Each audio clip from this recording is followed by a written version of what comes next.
My name is Rafe, and this is my 4th year officiating at Recwell. A 10-second violation occurs when the team with possession of the ball does not cross the half-court line within 10 seconds. Crossing the half-court is defined as having both the feet and the ball across the half-court line if the ball has already been dribbled. Hi, it's Miles. I'm going to talk over some of these videos just to provide some clarity about what's happening. So here we see a pretty typical 10-second violation.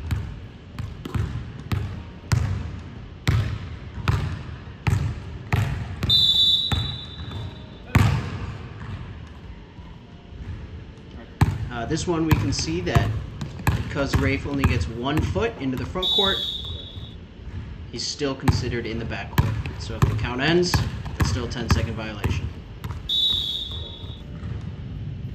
And on this one we can see that the ball is in the air.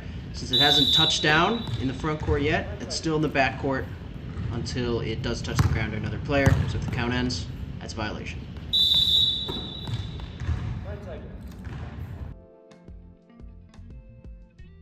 A 3-second violation occurs when the team with possession of the ball has a player in the lane for more than 3 seconds. This is loosely enforced, but is important to note nonetheless.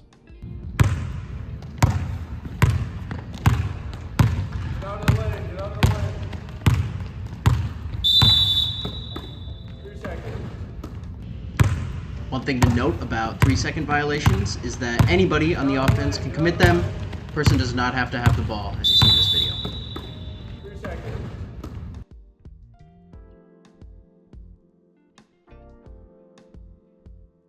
A 5 seconds closely guarded occurs when a player with the ball is closely guarded by a defender within 6 feet. So here we can see our official has a count. Okay, now Rafe is out of range, ends the count, gets back in range. It's going to restart the count once it hits 5 seconds.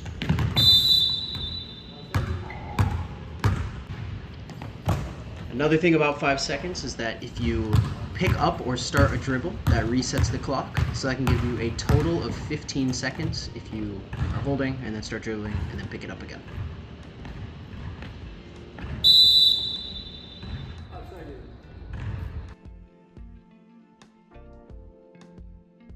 An over and back violation occurs when the offensive player with the ball crosses the half-court line after already having both feet and the ball crossing the line.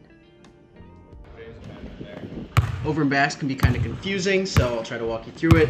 This one's pretty typical. Over and back.